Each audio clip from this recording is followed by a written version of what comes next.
Imagine the power is out, not for a night, for days, then longer. Water stops, deliveries stop, phones become unreliable, stores empty fast.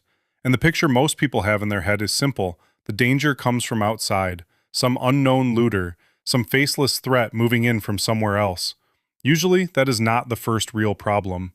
The first real problem is much closer. It is the man who waved at you last week, the family across the hall, the neighbor who always seemed normal, polite, predictable. In a long infrastructure failure, familiar people do not stay psychologically familiar for long. Need changes them. Fear changes them. Watching your house changes them. That is the part people miss. The biggest early risk is often not the stranger who breaks in. It is the neighbor who starts paying attention, who notices you still have light, still have water, still have food.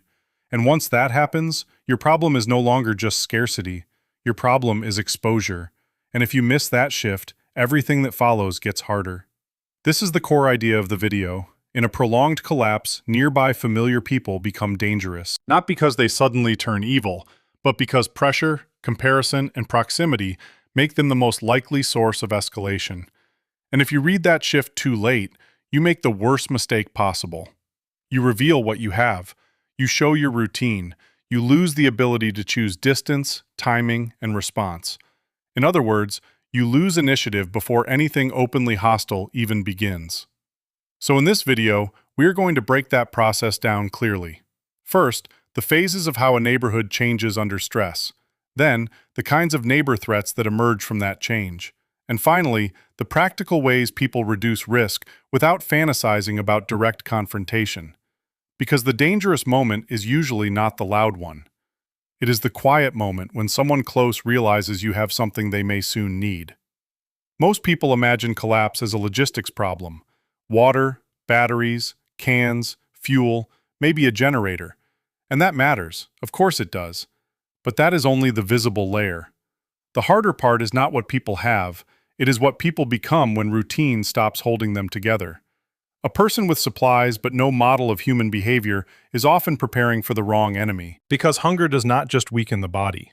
Fear does not just create panic. Shame matters too. People do strange things when they feel themselves sliding down in front of others. Especially in front of neighbors who knew them as normal, stable, in control. That is where preparation usually misses. It prepares for shortage, not for behavioral change. You can store food and still be shocked by the moment someone stops asking normally. You can reinforce a door and still fail to notice the more important shift. The social rules around you are thinning out. Not gone yet, just weaker. And that stage is easy to miss because it still looks almost ordinary. This is where the math of hunger becomes useful. Not as a fake precise formula. Not as, on day X, people become violent. Human behavior is messier than that. But pressure builds, calories run down, sleep gets worse, medication runs out, uncertainty stretches, small humiliations pile up. And each of those things changes what a person is willing to do and what they can still justify to themselves. So the real question is not, how many days until chaos? The real question is, what changes first, and what follows after that? Because that answer tells you what to watch before the obvious danger shows up. Because danger usually does not arrive like a switch flipping. It arrives in steps. First, people explain things away. Then they improvise. Then they hide stress. Then they start testing boundaries. And only later do they openly break them. That sequence matters. Because if risk grows in stages, it can also be recognized in stages. And once you see that, a neighborhood stops looking like a random crowd and starts looking like a system under pressure. In the next part, that system gets a timeline. The first phase is the most deceptive. The first 24 hours often feel almost warm. People come outside, they talk more than usual, someone jokes, someone shares news, someone drags out a grill before the food spoils. For a moment, the street can feel more human than it did before the outage. That mood is real, but it is not stability. It is borrowed time. Why does this happen? Because in the beginning, most people still believe the system is coming back. They are not adapting to a new reality yet. They are socializing inside the old one. The outage still feels temporary, so people become open, loose, curious. They ask normal questions with abnormal consequences. Do you have water? Do you have cash? Got a generator? Freezer still cold? Need anything? It sounds friendly, and sometimes it is, but this is exactly when people reveal too much. They show what they have. They show how calm they are. They show who prepared and who did not. Early friendliness creates a map, and later, that map matters. That is why the first phase is dangerous for Opsac. Not because everyone is predatory, because nobody feels dangerous yet. Then the second phase begins, usually somewhere between 24 and 72 hours. This is where novelty expires. The outage stops being a story and becomes a domestic problem. Phones are dead, food plans change, sleep gets worse, the house feels wrong, children get harder to manage. Small inconveniences stop being small. Now stress becomes physical. Not dramatic, just constant. Heat, cold, darkness, noise, uncertainty, hunger, embarrassment. And embarrassment matters more than people think, because many people can tolerate discomfort better than helplessness. What starts to hurt is not only the lack of resources, it is the feeling of losing control in front of other people. This is when the tone of the street changes. Not all at once, just enough that you can feel it. Conversations get shorter, faces get tighter, people stop sharing information and start collecting it. Requests become more pointed, generosity becomes selective, suspicion appears, but nobody wants to name it yet. And this is the psychological break that matters. When the laughing stops, the neighborhood is no longer the same neighborhood. The buildings are the same, the people are the same, but the meaning of every interaction changes. A knock on the door no longer feels social, it feels loaded. Then comes the third phase, around day 4 to 7. This is where the moral frame starts to move. That shift is the real danger. At first, most people think in rules. You do not take, you do not threaten, you do not corner your neighbor. But prolonged stress changes the inner language. People begin to replace rules with justifications. He has more than we do. She can spare it. They are hiding supplies. We ask nicely. We have kids. This is different. This is survival.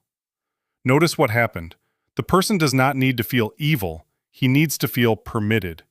That permission is built from hunger, fear, humiliation, and the need to protect his self-image. Pressure alone does not create aggression. Pressure plus justification does. And once that starts, force no longer feels like force to the person using it. It feels necessary, even fair. That is why a street can look calm right before it becomes dangerous. The visible behavior changes late. The moral permission changes earlier. So the timeline is not just about worsening conditions. It is about changing psychology. First, openness, then strain, then permission. That is the sequence. And inside that sequence is the question that matters more than most people want to ask. Not whether your neighborhood will stay nice, but who on your street loses control first. Who breaks from panic? Who breaks from shame? Who breaks when asking no longer works? So who actually becomes dangerous? Not one kind of person, 7. But the useful way to see them is not as 7 labels. It is as 7 different mechanisms. Because in collapse, people do not become threats for the same reason, and they do not activate at the same time. First, the resource-dependent type. This is the neighbor who survives by attaching himself to someone else's supplies, tools, generator, food, skills. He may look harmless at first, even friendly, but his whole logic is external. He does not ask, how do I solve this? He asks, who near me still has something? That makes him dangerous early, not because he is violent yet, because he notices. And once he notices, your stability becomes part of his survival plan. Second, the authority-dependent type. This person needs a chain of command. Rules calm him down. Uniforms calm him down. He does not want chaos solved. He wants someone above him to define reality. In normal life, that can look like discipline. In stress, it turns into obedience without judgment. If a local strong voice appears, he aligns fast, not because he is cruel by nature, because uncertainty is unbearable to him. Third, the moral justifier. This is the one people miss. Not the obvious criminal, not the loud, unstable guy. The dangerous one is often the person who believes he is right. He does not experience himself as a predator, he experiences himself as necessary. His mind builds a bridge. We have children, they have supplies, this is unfair, normal rules are gone, therefore taking from them is justified. Hunger helps, fear helps, shame helps even more. Shame is powerful here because once a person feels he has failed, morality starts bending around self-respect. He does not say, "I'm stealing," he says, "I'm doing what has to be done." That is a much harder person to predict because he can still sound decent while crossing lines. Fourth, the outside pressure wave.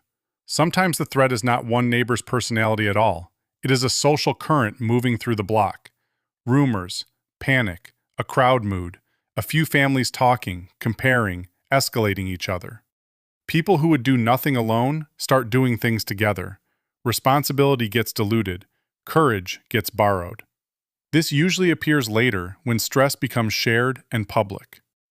Fifth, the medically unstable type. This needs precision. Medication itself is not the issue. The issue is dependence on treatment that may be interrupted, combined with stress, sleep loss, withdrawal, or unmanaged symptoms. Some people stay functional for a long time, some deteriorate fast. The risk here is unpredictability, not evil, not certainty, volatility. And volatility changes the whole street, because everyone starts reacting to what they cannot read. Sixth, the chaotic opportunist. This is where people often mix things up. He is not driven by ideology, not by loyalty, not by a need for order. He simply scans for openings.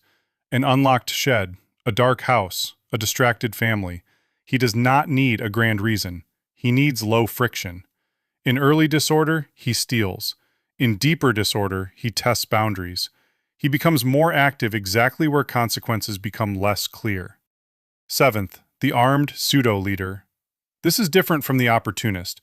The opportunist exploits moments. The pseudo-leader tries to organize people around himself, usually with confidence, a weapon, and a story about protection. He presents control as safety. But what he really wants is status through crisis. He may gather the authority-dependent people around him. He may recruit the moral justifier. He may use the outside pressure wave. That is why this type matters late. He is not just one threat, he is a threat multiplier. And that is the pattern. Some types appear early when resources become visible. Some appear in the middle when fear needs a moral excuse. Some appear later when groups form and power starts concentrating. So the point is not to imagine beating 7 different enemies. That is already the wrong frame. The real question is simpler. How many of these mechanisms does your household accidentally activate in other people? Because if several of them lock onto you at once, the problem is no longer personal conflict. It becomes exposure. And that changes what smart strategy looks like. This is where a lot of people switch into a fantasy. They imagine the line gets crossed, they stand their ground, they win, and the problem is over. But self-defense and strategy are not the same thing. Self-defense is the last option, when failure has already reached your door. Strategy is what keeps it from getting there in the first place. And even when a violent encounter goes your way, it usually does not end clean. You may stop the immediate threat, fine. But what did it cost? A cut, a broken hand, a bullet wound, a concussion. Even something small becomes dangerous fast when there is no real medical system, no sterile treatment, no reliable antibiotics, no easy recovery. In normal life, people survive injuries because a whole structure catches them. In collapse, that structure is gone. So the same injury is not the same injury anymore. Then there is everything around the fight. Noise travels, stress drains you, sleep gets worse, your attention narrows. You burn energy you cannot easily replace. And now, other people know something important about your house. They know there was conflict there. Maybe they heard shots. Maybe they saw movement. Maybe they just learned that your place is worth testing. That is the part people miss. A fight does not only damage bodies, it changes your position. It makes you visible. It creates stories. And in unstable conditions, stories spread faster than facts. Even expensive gear can work against you here. The moment people sense that you are equipped, organized, or protecting something valuable, You stop looking like a difficult target and start looking like a meaningful one. That is a very different kind of danger. So yes, force may still be necessary at the absolute edge, but as a main plan, it is usually a losing trade. Because in a world without stable order, winning the confrontation can still mean losing the week after. The better principle is simpler. Do not build your safety around the moment of impact. Reduce the chance of becoming the target at all. That shift matters more than most people realize, and it starts long before anyone knocks on the door. The main rule is simple. In a worsening environment, safety depends less on what you have and more on what other people think you have. That is the real Opsac principle. Do not look fed, stable, and supplied when the people around you are becoming less of all three. Most people imagine danger starts when someone decides to attack. Usually, it starts earlier. It starts when your home begins to read like a solution. A target is not just a house with valuables. A target is a house that seems functional. Warm food smells coming out at the wrong time. Trash that shows normal consumption. Packaging, cans, clean, regular routines. Lights used with confidence. Gear shown too casually. Clothes that say life is still under control. Even small things matter, because stressed people build conclusions from fragments. They do not need proof, they need a pattern. And once the pattern forms, your house stops being part of the street. It becomes an exception. That is enough. So the hierarchy of protection changes. First, hide signs of stable consumption. Not in a theatrical way, just remove easy signals. Be careful with smells. Be disciplined with waste. Do not let your trash explain your situation better than you do. If the area is degrading, normal household traces can become intelligence. Second, keep your outside image neutral, not impressive, not tactical, not polished. The goal is not to look dangerous. The goal is to look unimportant. A person who seems tired, ordinary, and limited usually attracts less strategic attention than someone who looks prepared. That feels backward to people, but visible strength often creates curiosity. Curiosity becomes conversation. Conversation becomes memory. Memory becomes selection. This is why convincing weakness is often safer than displayed strength. Not helplessness, not performance, just the absence of signals that suggest surplus. If people cannot place you above their own level, they are less likely to organize their thinking around you. Third, contact with neighbors has to change meaning. You are not building intimacy, you are reading the environment. Limited cooperation can help here. A small exchange, a short, practical conversation, a minor favor that reveals mood, tension, who talks too much, who asks indirect questions, who is suddenly interested in routines. That kind of contact is useful because it gives information. It becomes dangerous when it gives your profile away. So the rule is narrow cooperation, low disclosure. Enough to stay legible as a normal person, not enough to become mapped. If someone leaves knowing your schedule, your supplies, your competence, or your emotional weak points, that was not social stability. That was leakage. And here's the part many people miss. Standard OPSEC is sometimes still not enough. You can hide gear, control waste, stay gray, say little, and your home can still read as promising. Why? Because sometimes the building itself tells the story. Its condition, its rhythm, its contrast with the homes around it. And when that happens, the problem is no longer what you reveal. The problem is what people infer anyway. That is where this gets more difficult.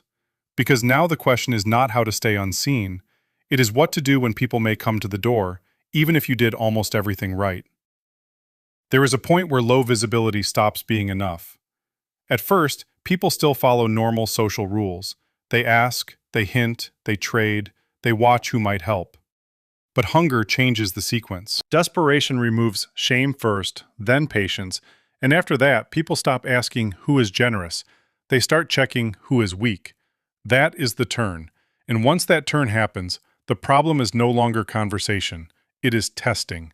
Not when someone looks angry, not when the neighborhood feels tense, when small tests begin. A gate left open, a side path used more often, someone lingering too long near a fence, a knock that is less a request than a measurement. They are not trying to talk to you. They are reading friction, how fast you respond, how exposed the entrance is, how easy it is to get close before anyone notices. So the real advantage is not at the door. It is before the door. Early warning matters because distance matters. Time matters. Anything that forces attention earlier and slows approach earlier changes the situation before it becomes personal. Not dramatic measures, just layers that make access less simple, less private, less quiet. There is also a strange idea that starts making sense in ugly conditions, making the house look less worth choosing. Not abandoned, not theatrical, just visually unimpressive.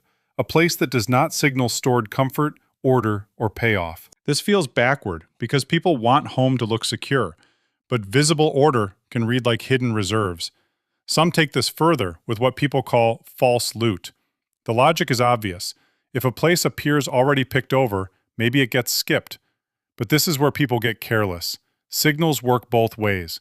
A staged look can seem fake. It can attract curiosity instead of reducing it.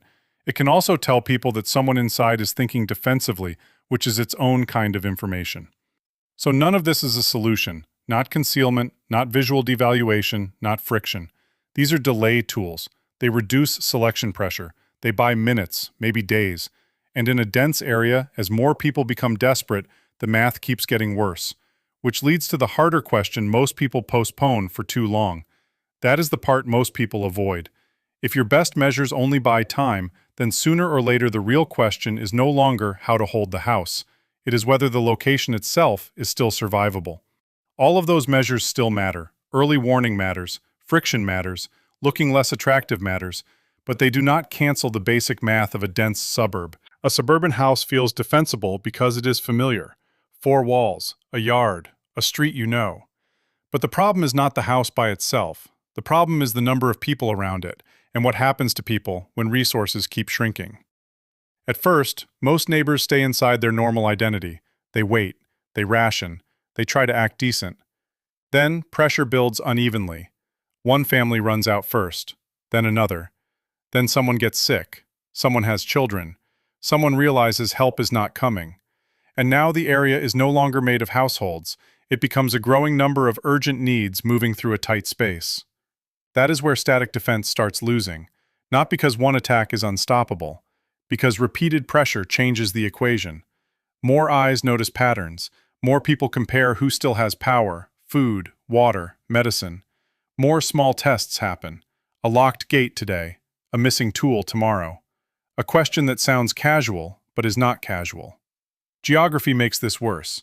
In a dense suburb, people are close enough to observe each other and desperate enough to act on what they observe.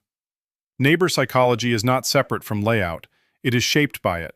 Short distances create constant visibility. High density creates comparison. Comparison creates suspicion. Suspicion turns one stable house into a reference point. And once your house becomes a reference point, defense becomes a drain. You are not just protecting supplies. You are spending time, sleep, attention, and certainty. That can work briefly. It usually does not work indefinitely.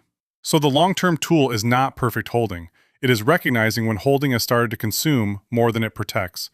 That is the moment most people miss. So the practical conclusion is simple. Evacuation cannot be a mood. It cannot be something you decide in the kitchen at the worst possible moment. It has to be a decision made earlier, in a calm state, with a clear trigger. Not, we'll see. Not, maybe one more day. A trigger. A line. When this happens, we leave. Because the real danger is not the first loud event. Usually it starts earlier. It starts when the area changes psychologically, when temporary inconvenience becomes ambient anxiety, when people stop acting like a stressed community and start acting like isolated households measuring each other. That is the shift that matters. You see it in small things first. The early friendliness disappears. People share less. They ask more careful questions. Not, how are you holding up, but, you still got power? You stocked up? You know where to get fuel? The tone changes. The smile is still there, but now it is doing less work. People are no longer just talking. They are assessing. Then comes the next layer. More tension in ordinary conversations. More suspicion. More moral sorting. Who prepared too much? Who is selfish? Who should help more? Who probably has something? This is important. A neighborhood becomes dangerous before it becomes openly violent. First, it becomes emotionally permissive. People begin to feel that pressure is justified, that asking is justified, that pushing is justified, that taking might soon be justified too. That is why leaving after open violence is often too late. At that point, the social rules are already broken. Movement is harder, attention is higher, roads are worse. People are watching who leaves, what they carry, where they go. The clean exit was earlier, usually earlier than people want to admit, often around the moment when the laughing stops, when the area no longer feels strained but still human. It feels watchful. So the hierarchy is this. First, recognize the phase. Second, do not reveal resources. Third, do not become the obvious stable target. Fourth, use that reduced visibility to buy time. And fifth, use that time correctly. Not to prove you can hold out, to leave before the point of no return. That is the real payoff. Understanding neighbor psychology matters. It tells you what people will notice, what they will resent, and how pressure builds. But psychology alone does not save you. It only helps if it is paired with timing. And timing only works if you are honest about what your location becomes when the mood changes. The prepared person is not the one who waits longest. It is the one who leaves on a signal that was chosen before fear, pride, and hope started distorting judgment.